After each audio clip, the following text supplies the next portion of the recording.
Hey everybody, welcome back to another episode of Full Blast Garage. On this one, the old power plant for the Chevelle back there, getting a little refresher, a few performance parts to make her go a little faster, and hint, it rhymes with the word spam shaft. So if y'all can figure that out, you kind of know the direction we're going. This thing's gonna be loping real quick. We're about to put this 454 on full blast.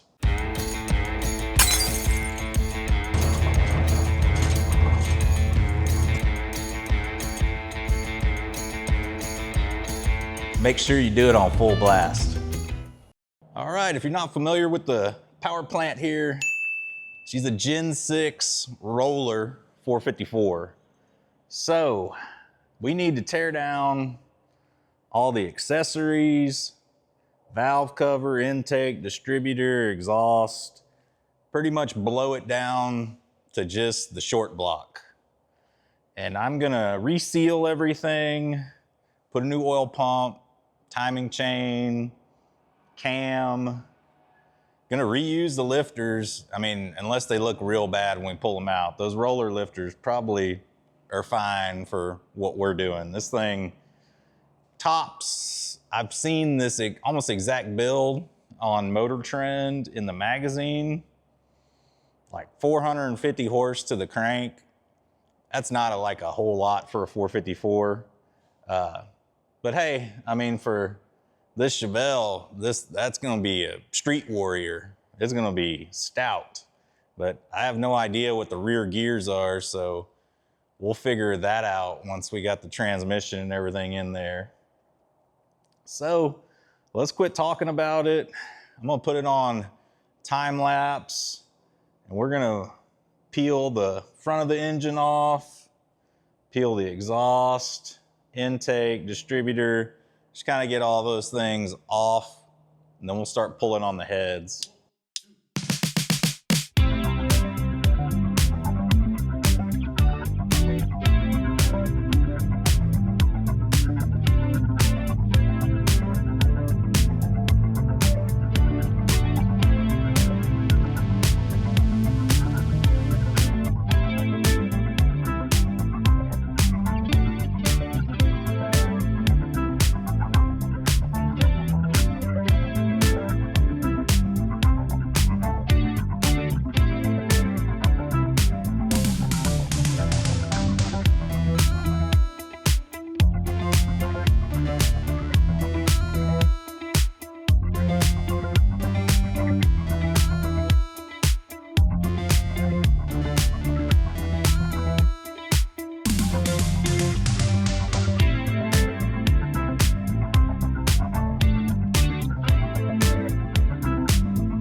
All right, guys, quick condition report while we're torn down at least this much. So, oil, milky.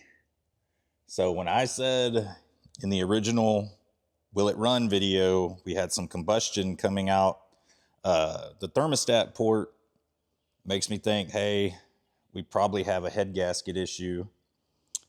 And if you look down these two cylinders, if we do have an issue, it's going to be one of these two guys. Let's see where my light went here. So we can see some coolant evidence in here. The water kind of sitting on the piston, both of these guys. Everything else perfectly fine. We got some sludge and stuff to clean up. This is, I'd say, pretty normal amount. Anything I've ever worked with. This side does not look like it had any issues. Maybe a tiny bit there. I don't think this is enough of anything to make me think we're gonna have a problem with just resealing this thing. Heads, not all sludged up. About what you'd think you'd see out of, you know, probably a close to 100,000 mile engine. Oh, and this is the head that came off our problem side. And as you can see, in the combustion chamber, we've got evidence of coolant, like some rust. So water intrusion, something. We're gonna have to clean up everything. I planned on, you know, resealing all the valves. Go ahead and just, you know, run them with some grit there, up and down, kind of rework the guides there, get the valve seat, you know, sealing better with the valve. And hopefully we just had a head gasket issue. There's nothing apparent that's just jumping out to me on this head gasket. You know, a lot of times you'll see blown through areas here on the fire rings. I mean, nothing jumping out. But either the motor, you know, did have a blown head gasket, or somehow water got into those cylinders while it was sitting and just sat there and corroded it. There's a possibility that happened. But otherwise, and I pulled this head gasket already, looked at it. Everything looks fine over here. No nicks on any of the valves or anything. The spark plugs just look like, you know, they're worn out. They need to be changed. And another thing too, if you had head gasket leak on this side, there's a good chance your spark plug might be real clean. So that makes me think we possibly just had sitting water. Well, I'm gonna clean up a little bit, get the oil out of here so I don't kick it, get it all over the shop floor, because that'll happen if I just move it and sit it somewhere. Clean up. I'm gonna clean up all my oil drips, move some of the parts that aren't going back on the engine, you know, out of the way, off to the side. Just kind of like to keep stuff a little bit ordered and clean when I'm doing a project this big. I did look at all the cam bearings. They look great, like zero wear at all. Cam looks great. All the lifters, the rollers look great. I mean, this was a great design. Whatever, you know, going from that flat tappet to the roller eliminated a ton of wear. And I mean, these items, they hold up. Especially like this generation of motors, for some reason, really hold up. But I'm gonna continue on dropping the oil pan, then we'll have to flip the motor over, take a look at the rods, mains. I'm not gonna pull anything unless I see something suspect. If everything looks good, I'm gonna leave it alone, act like I never took the oil pan off. And I mean, it's a good thing. Like, you could go in there, change all the rod bearings and main bearings. I'm kind of the opinion we had good oil pressure, and they're broken in, they're worn in together. I don't think this engine, it's been gone through before. I don't think it has a ton of miles on it. You can still see cross-hatching in the cylinder bores. So somebody's gone in here and either cleaned it up or it don't have a whole lot of miles. But I think someone's cleaned it up. So, all right, I'm gonna go ahead, clean up my workspace a little bit here, get a little more organized, drop the oil pan.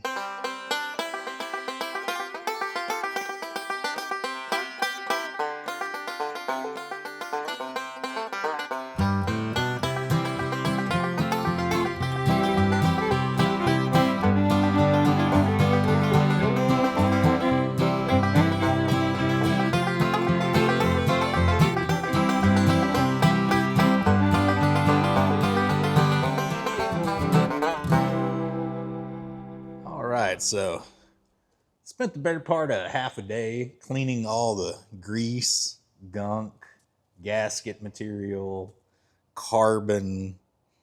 I don't know. Everything was on this motor. Like it was, I don't know, 1/4 inch thick of just goo, like at the end of each cylinder head.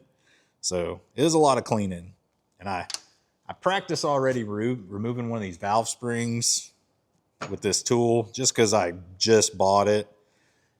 And when you pull a valve spring, you do want to check your guides, wiggle your valve in there. We're gonna lap the valves eventually.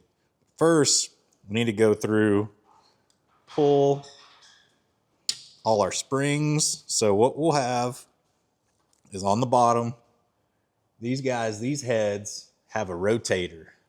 So it's like a little bearing that spins. I don't know if the spring on this guy will rotate. I'm guessing it will since it has a bearing. So remove the spring. Also, your valve seal. And when you squeeze them, you want them to just snap like that. That's a good indication you got a really good valve seal. No, that's exact opposite of what you want. You want like something that is pliable, not, completely shot and rigid like that. You'll have your keepers, these two little guys, spring, retainer, and that's kind of everything. So let's see if I can pull one off, kind of show you how this tool works. Gonna try and keep everything in a little bit of order, even though none of this stuff is going back on. All right, so now to our intake valve here. There's a chance. All right, now I'm gonna tighten her up. You got a little thing back here you can spin in. Are we pressing the spring at all yet? A little bit.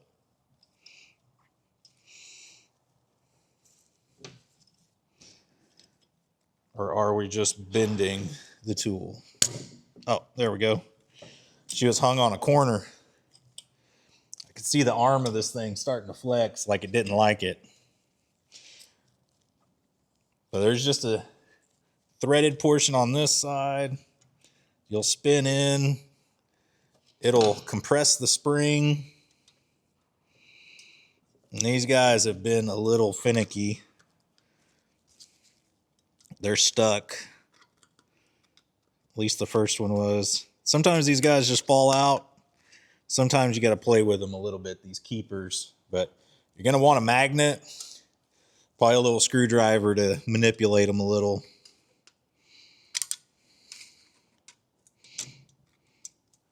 Got it. Now what you're going to want to do is unscrew the tool. And that's going to take some pressure off that spring.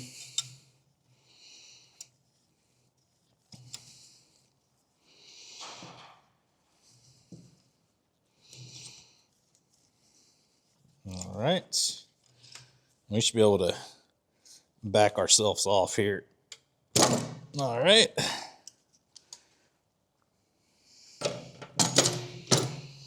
Okay.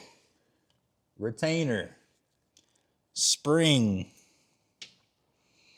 valve seal. Let's check this guy. This one might be better. Let's see. Nope. Totally shot.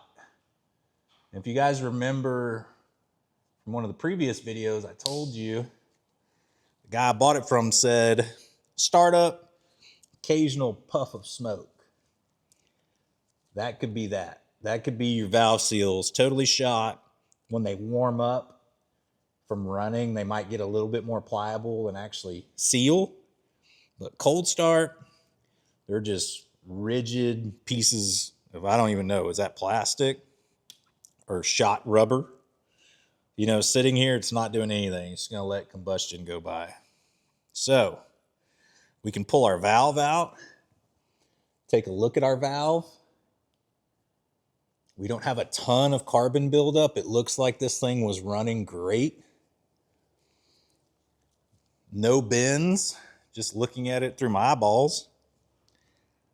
There's no damage to the valve seat out here. What you want to do is run the valve in your guide, then just try and wiggle it. Wiggle it. Feel for any kind of room. You want this thing tight, but not so tight you can't move it, but you don't want it to be rattling around in there. And this guy's good. This guy's good. And what we're going to do to clean these guys and do our valve job, we're going to put some grit, you know, on the valve seat here on the the inside of the valve. I'm going to use the fine grit. And what we'll do is we'll run our drill on this side and just spin. We're going to spin it and lap the valve. Go in and out. Do it about half a minute and you're done. Clean everything up. All right, well, I'm going to keep working this guy.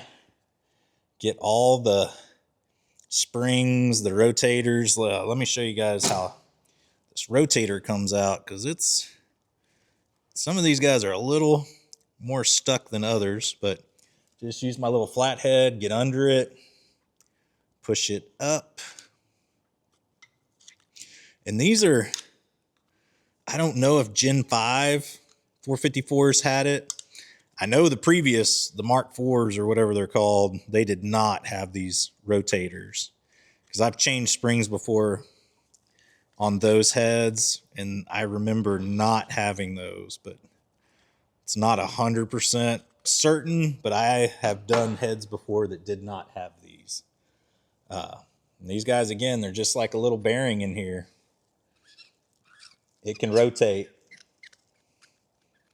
A little grindy, just from, I guess, gunk.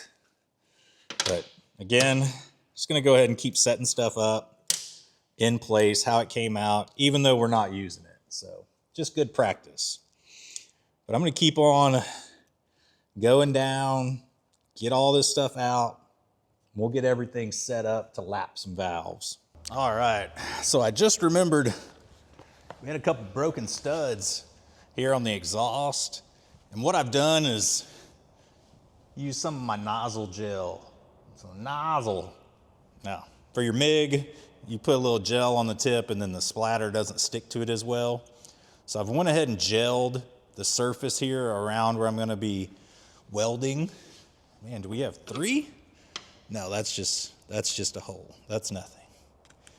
So we got 2 side-by-side broken bolts.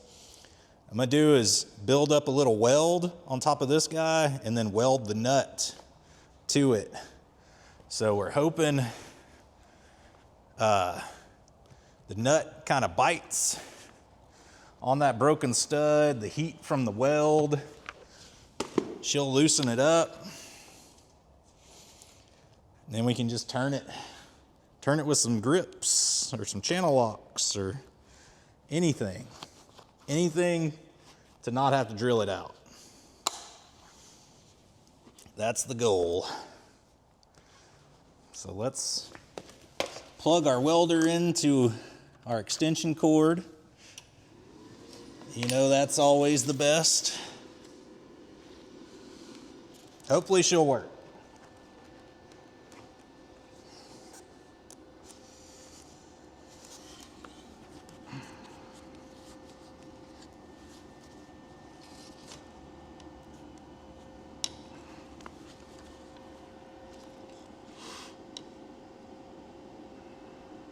Trying to center everything up.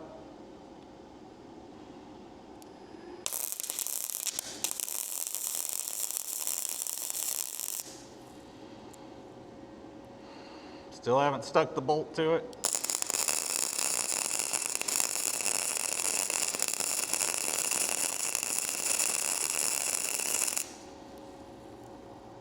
Still haven't. I was just feeling it.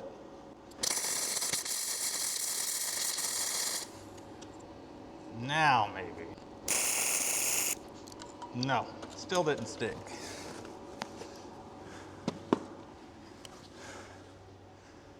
All right, we'll grab some channel locks.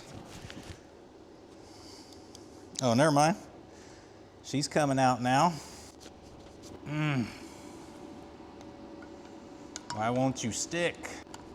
All right, I'm gonna have to grab another bolt.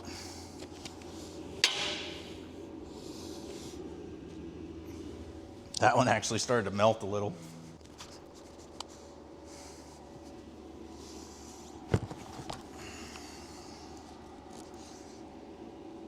Please stick.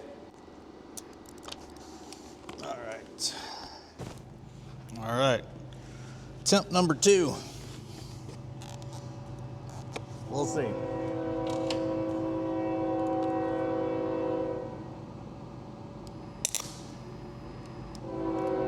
Come on. Amazon welders give me fits today.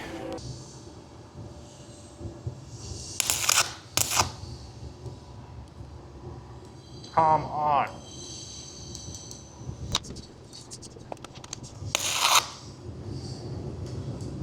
What is going on?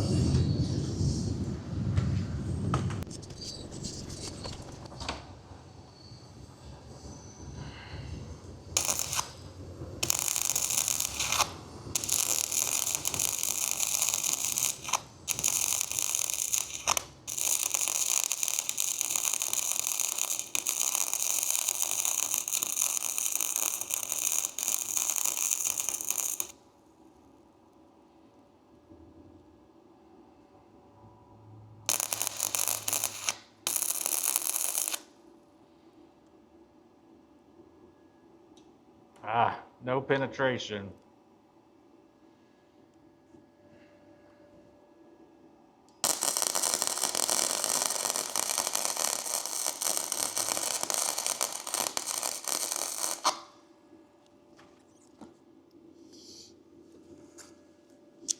Eventually I'll run out of bolts or nuts. Let's see what else we got here.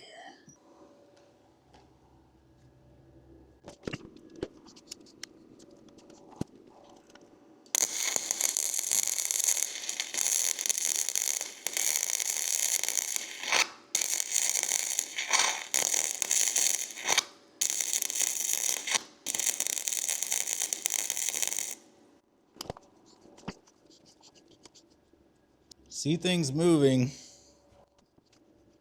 but is it just my weld? I think that was a yes. The weld did spin. Finally, 3rd try. Then I hit her with ice water immediately, and I think that kind of quenched everything. So maybe that might be part of the trick. I'm just hitting it, quarter turn at a time with the channel locks here. I think I might have got this one stud licked. So I wanted to do this before I put all that heat into the head, before I put my valve stem seals on. I mean, this is a ton of metal. It's going to dissipate a lot of that heat. I'm just kind of, being more safe than sorry. So there's probably about 0 chance of you affecting anything, but I just went with it. Let's get this out before we put any of our new parts on, even do any of our cleaning. I don't want weld slag everywhere. But I see the bolt. Even if it broke off right now, I'd be able to get it. Man, this thing must have snapped like right at where it starts to come out. That's about how long the exhaust bolt is. So there we go. One bolt out, one more to go, using the old weld up the nut trick. So what I had to do really to get it to work right, build up enough weld, because this guy's broken below the surface. Build up enough weld where it almost kind of filled up the nut already, and then just heat the snot out of it and get some more weld attached to that. So do that one more time, then we'll start lapping the valves. So we'll have this head just about ready to start getting reassembled. But super happy to have at least one of those fixed right now. We'll move on to the next one. All right, extractions complete. So now I'm gonna go ahead, let's clean out any debris. Just kind of run our fingers around the valve, on the seat. Then we can just put a little bit on this guy. He's got a little here on the edge. We'll drop her on, spin it, and you can kind of hear the grit. All right. We're gonna hook our drill up. If we can open it up enough to get on the valve. You don't need to smoke this thing. Just run it at a normal pace.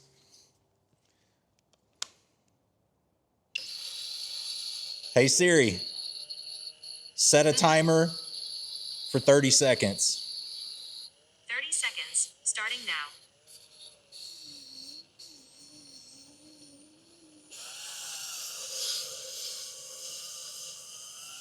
All right.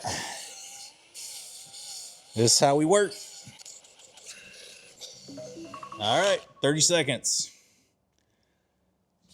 Release. And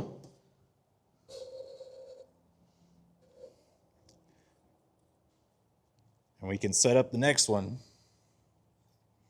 I am using the fine grit, not the coarse. I mean, if you got big pits and stuff, you guys might want to do a coarse and then a fine. But this guy looks like a pretty decent runner. I don't think there's any reason for us to go through the coarse step. Hey Siri, set a timer for 30 seconds. 30 seconds, starting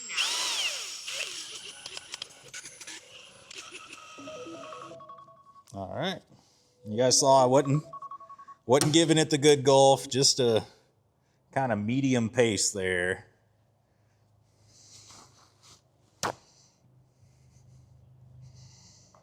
And what we want to do is clean off our valve. So what you want to look for is that uniform, just clean edge. And that's super easy to see there. And then you want to match, look at your head side. Make sure you don't see any pitting or anything like that. Just a good flat edge like what you have on your valve.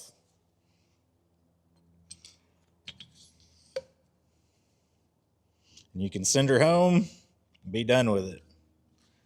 Same thing with your exhaust valve.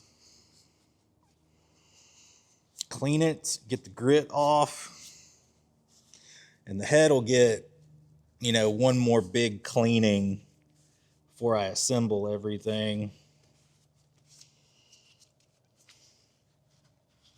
And again, wipe the grit. It's probably a good idea to brake clean. I will be doing a thorough cleaning again. Just inspect your seat. If it looks like there's spots that need to be hit a little more, run it again. But we're in a pretty good position here. These guys are in great shape.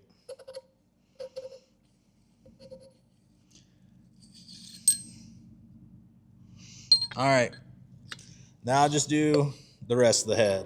All right, guys, reassembly. Gonna go a whole lot like disassembly. Got a few new parts we're gonna be using. Just gonna show you guys this first hole here. You can do the springs and retainers and the rotator eliminators and all that stuff. Just gonna wipe everything out really good. Don't want any crud under the valve stem seal. All right, so there's a cup on one side of this rotator eliminator, and that's the side your spring sits in. So you're gonna wanna put that facing up on both.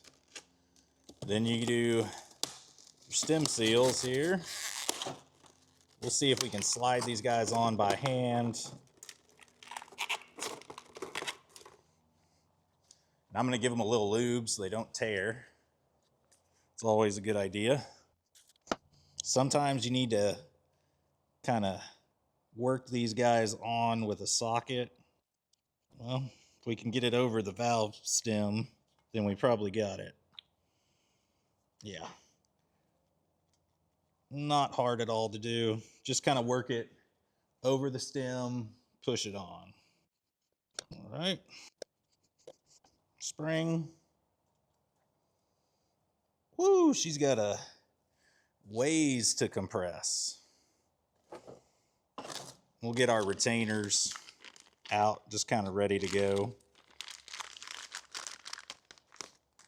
These guys are a beehive retainer, so it'll have a slot, falls down in. Have that guy ready. Then have our locks. And all this stuff's from comp cams. The cam is comp cams also. Just double checking these locks, correct size for this valve stem. Now we got to get out our handy dandy compressor again. This guy's gonna be doing a little bit more work than it was on the last one, I can tell you that. Ugh. We got to put the retainer on first. That would help. It's all right. Oh yeah. Oh, these guys got a little more spring tension. I can tell that. That's what we're going to need for this high lift cam that we're putting on. Now we're going to need to hopefully compress this spring enough without breaking our tool. We can get the locks on. Oh yeah, we're getting there. I think I can almost slide these guys in. All right. Now we can start cranking out. I'm gonna kind of have to fiddle with this thing and keep everything straight so the locks line up with the retainer. This spring's just got so much pressure, it's kind of overcoming the tool.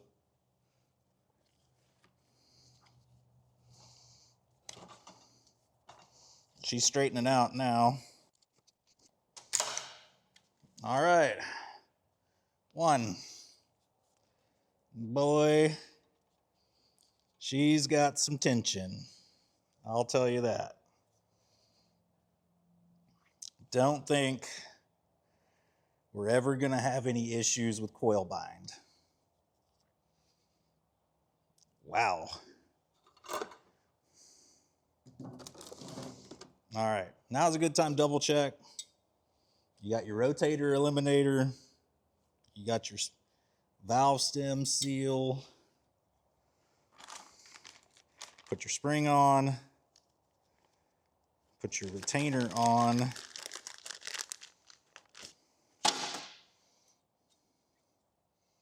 Now we got to put the tool on. Now just start sending it. Compressor down. Till you feel like you got enough room to get in there and hang your locks. We're probably there. Ooh. Yep, just when we were there, we weren't there.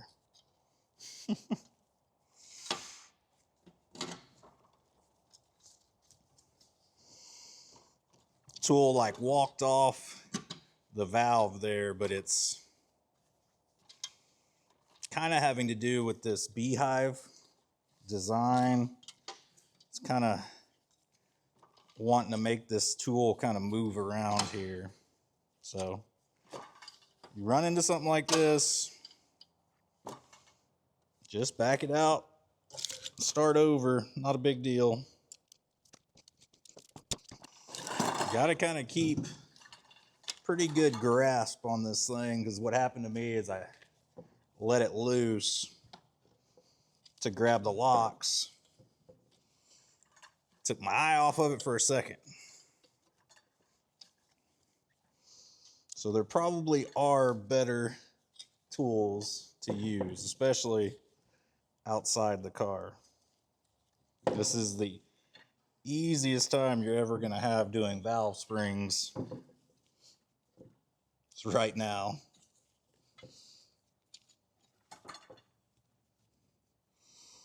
All right.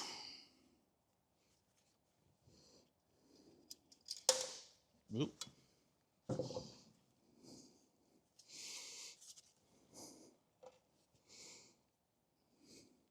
Ah, happened again. All right, regroup. Well, that took like 3 tries for one spring. Might have to be taking a mental health day here in the Full Blast garage after this job. Just doing it slow, keeping an eye on the locks. Just make sure they don't get out of place, because there's like a little groove they ride in right near the tip of the valve stem. They get out of that, I'm just gonna shoot off. They ain't gonna work.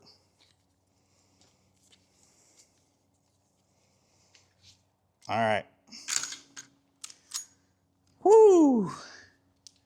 That's 2. 16 more to go. Just got to keep remembering how that cam's gonna sound. Cam's gonna sound good. Cam is gonna sound good. All right, I'm gonna finish this head, move on to the next one, and hopefully we'll be bolting on the engine soon enough. I mean, that thing took a long time to clean up too. It's going to be a long time before my garage floor is the same again. I can tell you that. But continue on. Get all these guys on. At least get this head kind of ready to go. And, you know, all the exhaust header bolts at least will bolt in. If I don't kill myself on something over here before it's done. Yep, let's just keep on keeping on. All right, everybody, after a long drawn out wrestling process, got all these beehive springs on, and man, these guys, as you're compressing them, they get a little floppy. It makes getting the locks in a little tough. So I don't know if I'd have been better off with the clamp style that kind of squeezes it from underneath and up. But man, these were a little bit of a bear to get on. Some of them went on easy, but some of them, man, the spring wanted to kind of jump around. But it's all rebuilt. So rotator eliminators, valve seals, which the ones that were on there were totally smoked. We lapped the valves in, cleaned up the seats, springs, retainers, locks. This is kind of like a budget rebuild head, I would say. And this is really as clean as I'm going to get this surface. I mean, without real aggressive wire wheeling, this is probably what it's going to look like. Everything's clean. I've scraped all the head gasket surfaces. And these guys are as clean as they're going to get. Everything's been scraped, wire wheeled. A lot of this stuff is staining. You know, it's like it imprints itself on the metal. There's nothing you can feel with your hand. And I did go in lightly ball hone everything with this guy. And if you're going to do that, you want to put your piston bottom center, and then lube up your ball hone with oil or some sort of lubricant. Don't put it in here dry. That's a bad idea. And then you just work back and forth.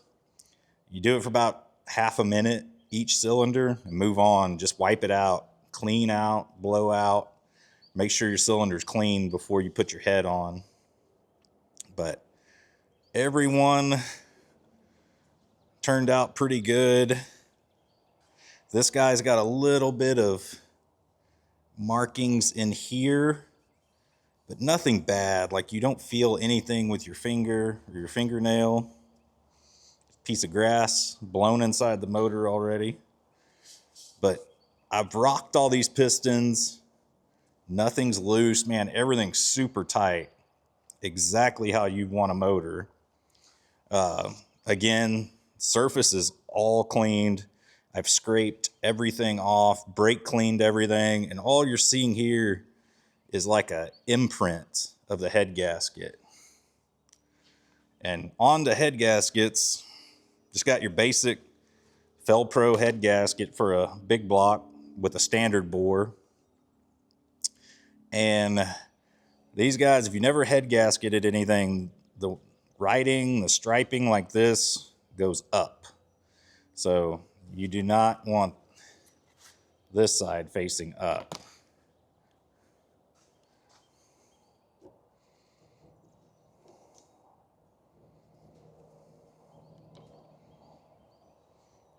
That guy gets totally covered.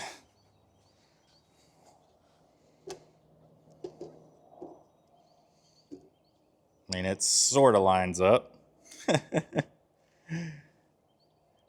But you can kind of see there's a little bit of the bore, and that's how the old head gasket was.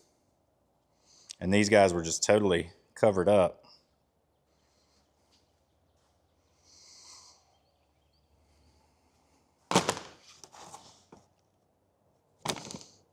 So what I'm going to do is, I've had really good luck with the copper gasket spray. I'm going to go ahead and spray the top and the bottom, get everything drying, and let that dry, and then we can fit our heads to the block. But I like to use the copper spray. Let me know if you guys are pro or against it.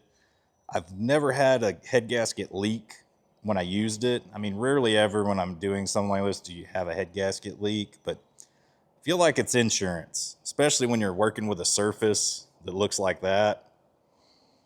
Why not? Why not just spray it? It might possibly fill in one tiny imperfection and help you out. But I'm gonna go ahead and start coating those, hanging them to dry. All right, let's see if the nozzle's plugged on this thing or it's gonna actually spray.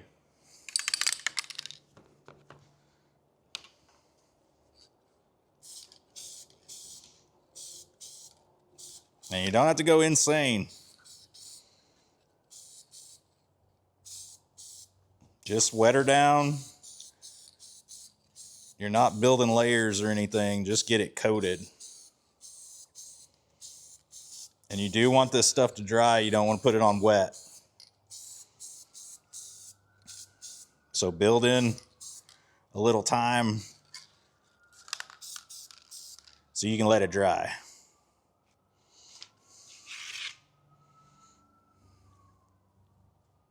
Oop. All right.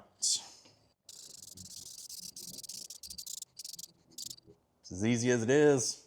I'll go ahead and do the next one.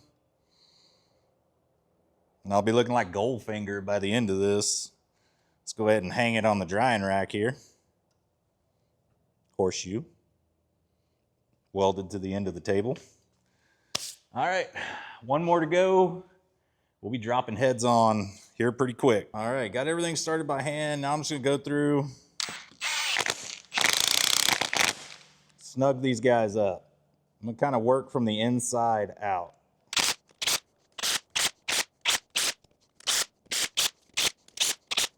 All right, so now I'm gonna look up the torque specs, go through. There's gonna be an orientation, and it's gonna be similar to kind of what I just hit, from the inside out, kind of working back and forth, crisscross pattern. Go grab my torque wrench, look that up. We can start pulling on this thing. All right, I'm gonna do this in 2 steps. I'm gonna set it for about 50%, do 35 foot-pounds first.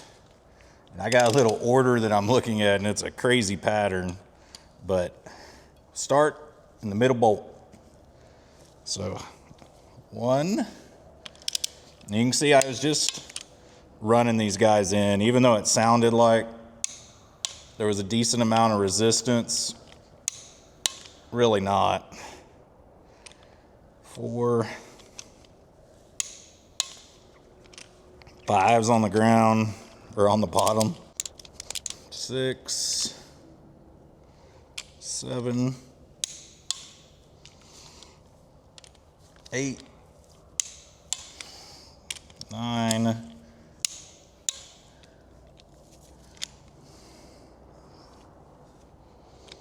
10's the one. 10's far right. On the, oh, I hadn't even ran this one in. That's bad. There we go. 13, 14, 15. You're jumping around a lot on these big blocks. 16. That should be it. All right, now's the tricky part. So you got to go back, redo it all. And you need to go 75 foot-pounds, top 2 rows, 65 foot-pounds, bottom row. So we're starting on top. We'll run her up to 75. So that's 80. Back it off to 75. So we'll make sure. We could have done 80.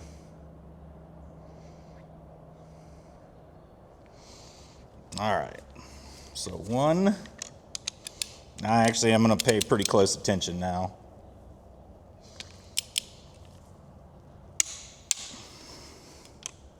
2. Haven't had to change anything yet.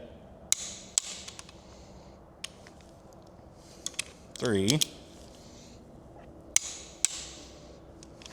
Now 4 is the bottom one by the spark plug over here. So you got to back it off. So that's 70, 65.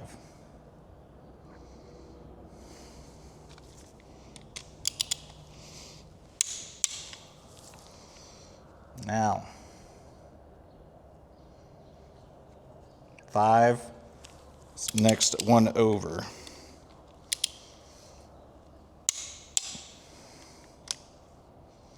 Now we got to run her back up. Now where's 9? So 8's here, 9's here. And then now 10 and 11, you got to run back down. These are your bottom 2 outside ones. All right, so now going back up. If I can make this thing spin. 12, and then 13 all the way over here, 14,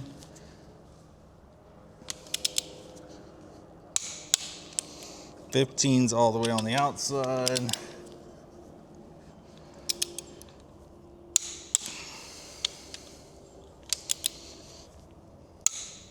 16. All right, so we're torqued, and I'm gonna run through again as a practice. I like to run through and torque everything one more time just to make sure everything clicks, but we're torqued. All right, ran everything through. Second time, we're good. Move on to the other side. I'm gonna go ahead and take care of that one. And then I think we'll start assembling the top end here, or the rest of the top end, put the cam in. I'm gonna clean all the cam bearings, blow everything out real good before we do any of that. Lots of chance for debris and stuff to be falling in. So I've had this open and been trying to clean the block. So you want your cam bearings super clean. Don't have anything on those. All right. Looking at stabbing our camshaft in after I got the heads torqued down. Cam bearings are all cleaned out, blew compressed air all through the bearings, wiped out the ones I could get to. Our comp cam that we're going with is a 01-451-8. So this is, I think it's 230 intake, 236 exhaust on a 112 lobe separation angle. We got 547 lift, so I'm thinking this is probably a little bit of a choppy boy and about as big as you can possibly go using the factory pistons. As far as lift, duration, things like that, I don't think you can go much more without coming into piston to valve clearance issues. But again, that's factory pistons with the tiny little valve relief that they have on them. I mean, some of the old 454s didn't have any valve relief, so at least this guy, we got two tiny ones. You know, that's something. But what I'm squeezing on here is this Permatex Ultra Slick Assembly Lube. This is what I always use for anything that I just want the oil to hang on it. This stuff is awesome. Like, I've had engines stored for 6 months, a year, open them back up and the stuff hadn't moved at all. Everything's still coated with a layer of lube.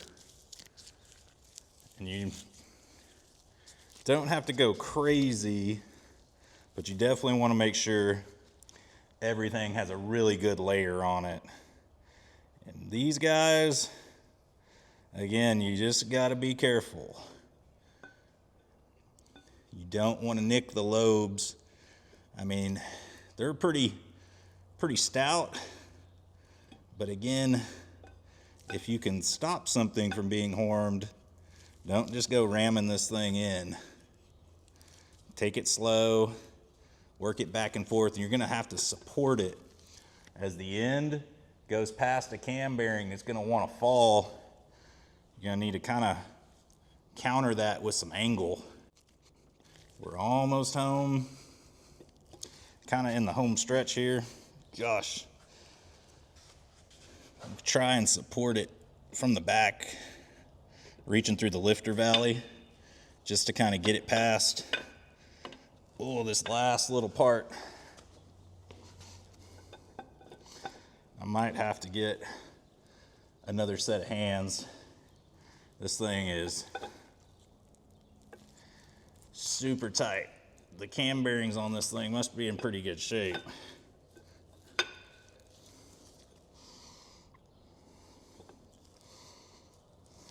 We're almost there. Trying to rotate in. I think we're there. Got a little bit left to go. There we go. She's in. I don't think anything got damaged. Should have a lot of resistance on your spin here, but it shouldn't be froze. I mean, it's gonna be tough to move, but it does move. We're good. If you ever get to a point where you're feeling like you're gonna have to hammer it in, back it back out, look down, you know, the bore, make sure you didn't get a cam bearing out of place or something's in there, because that could be an issue for you. This thing should slide in relatively freely. I'm gonna go ahead and grab a new set of gloves and start getting, you know, cam retaining plate, timing gear, stuff like that, bolted onto this thing. I still don't have my timing cover yet, waiting on that guy. Got to do the timing cover first on these engines, because the oil pan goes on afterwards. But mine had a crack down over here, so I didn't really care too much to do that. But if you are trying to save on your factory piece and you don't have a leak, got to drop the oil pan at least in the front, be able to pull this guy off. So just keep that in mind if you're trying to save on your parts. All right, on this generation big block Chevy, you'll have a cam retaining plate, the roller block Chevy. And I'm shooting just a little bit of thread locker on this guy for insurance purposes. Oh, there we go.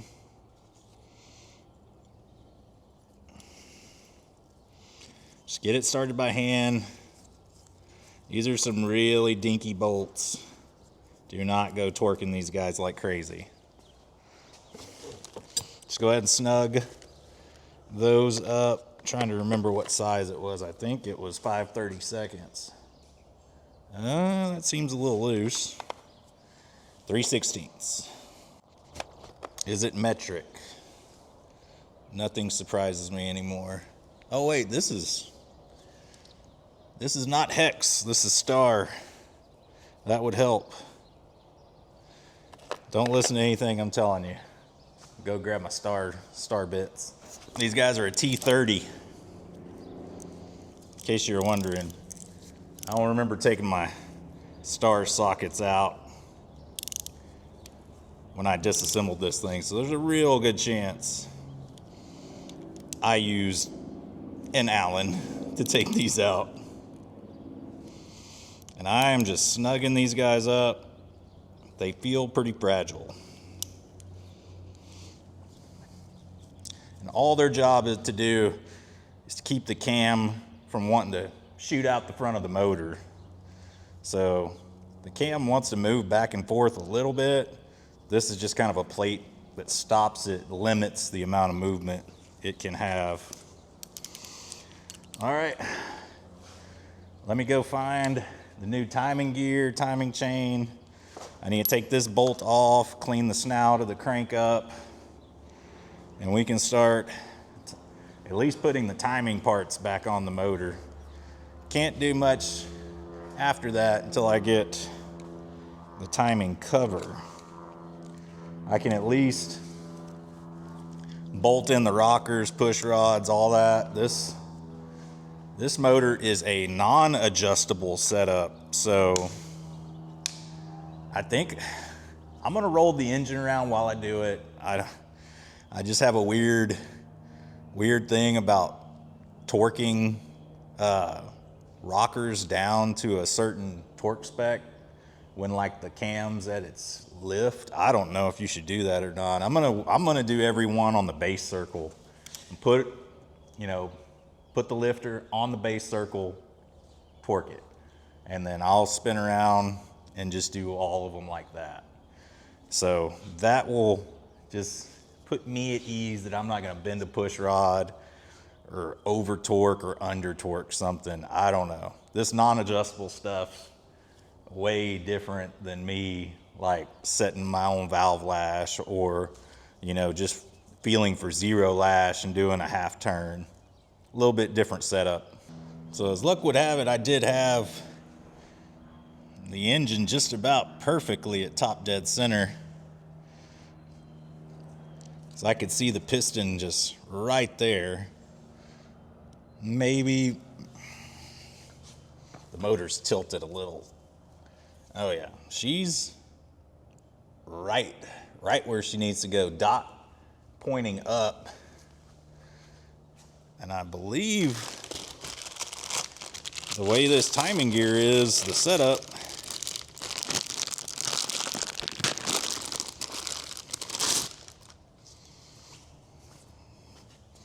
with our pin,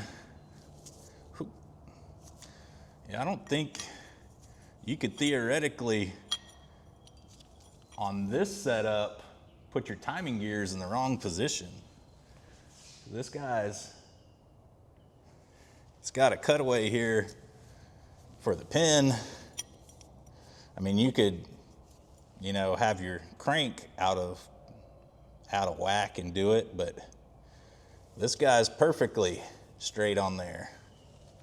We're gonna have to get a little more distance back on our crank here. Ugh. We're gonna have to get us a big socket and kind of tap on that guy some, but yeah, we're perfectly where we need to be. Don't need to turn the engine over. We got dot pointing straight at dot, and it's in between like a tooth. It's pointing at a groove. Right where you want to be. So I'm gonna go ahead and tickle this guy a little bit, slide it back, your crank sprocket, get it in place, and then we'll put the chain on, the new timing chain, and attach the gear. Don't mind me, just rebuilding my motor with a hammer. Kind of hear that sound change. She's flat. All right, ready to do this dance with the timing gear here. What you're gonna wanna do is get the chain started on the gear where you're gonna kind of want it to be with the marks, and then hook your crank sprocket with the chain. Just make sure you're in the right one. This might take a minute. Cam needs to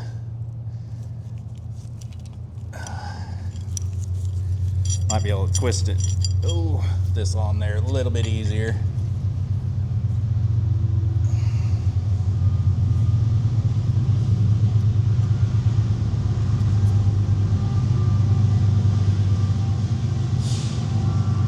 That should be it. All these parts and everything, just make sure everything gets some assembly lube or some oil on it before you close them up. And why? That.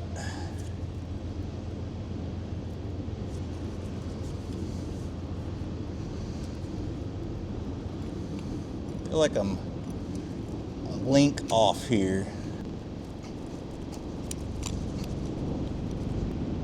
They definitely ain't pointing directly at one another.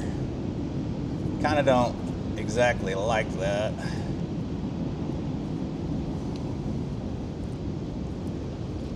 Might spin on the crank a hair and get this thing lined up perfectly.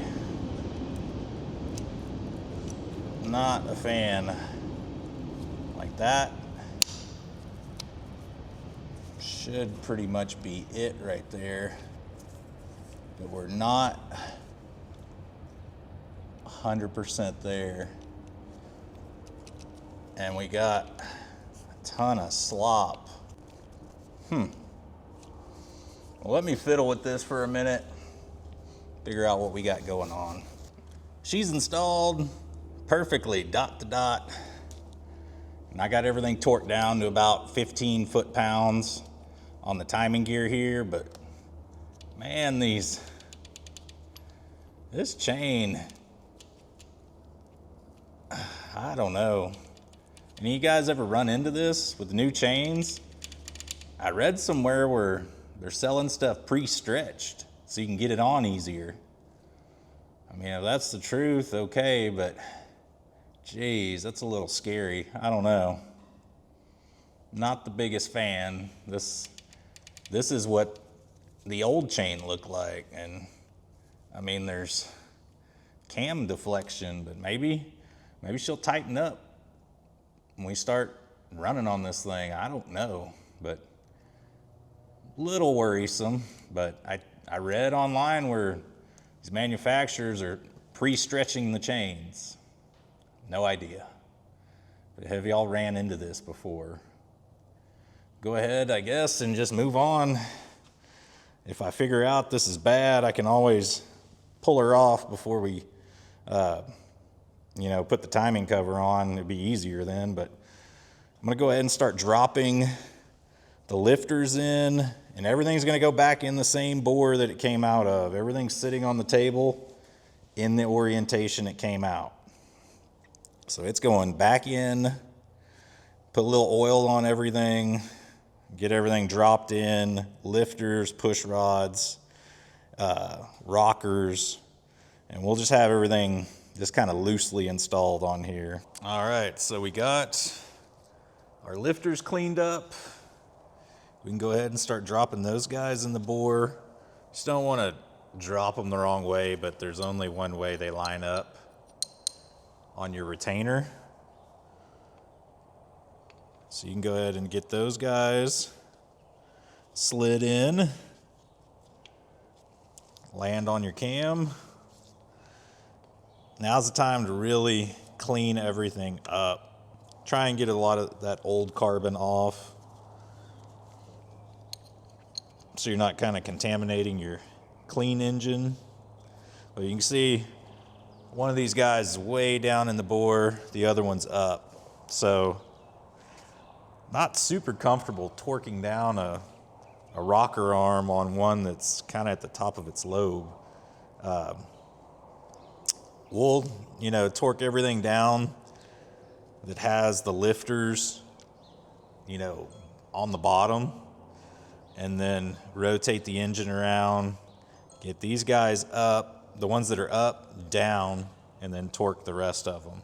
So it's going to kind of be a little bit of a step process, but we'll get there. Not a big deal. I'm going to go ahead and keep dropping all these lifters in that I've cleaned up. And then we'll have to put the spider retainer on top here in the valley. So we're getting there one step at a time. Well, I kind of honestly want to see what happens here. Let's do some science experimenting. What if you just hit it with the 40 foot-pounds? What will it do? Hopefully we don't bend a push rod. That would be bad. But I'm going to start on the guy that's at the bottom. What does it feel like? I mean, these are not adjustable. I mean, that looks perfect. No slop, no nothing.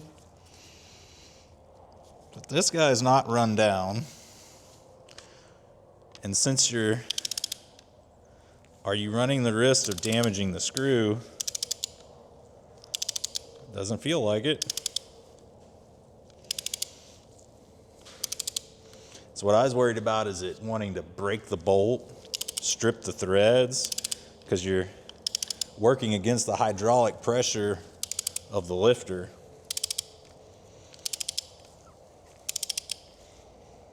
And the spring. So I'm compressing the spring here. 40 foot-pounds.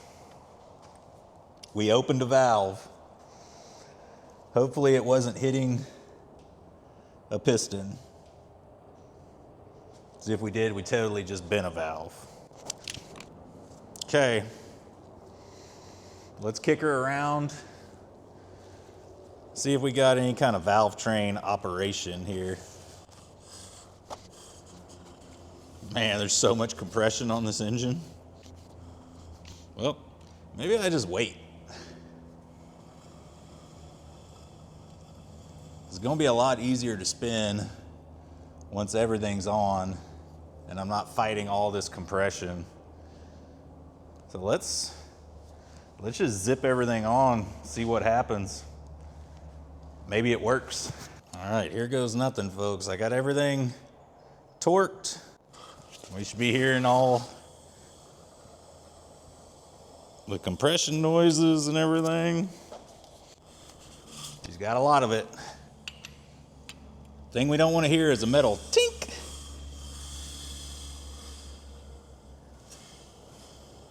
That's what we don't want to hear. I did lube everything up, so this is not dry firing. No impacts, at least that I can tell right now. I don't think you'll really know until you spin the motor up, get these lifters really pumped up. I do not like the slop on that chain, man. That is crazy. This side's tight. She's loose over there. Don't get it. Do I leave it be or just put the old one back on? There we go. Working valve train, and it's so easy, it's kind of criminal. You can set it up like this. Pretty nice.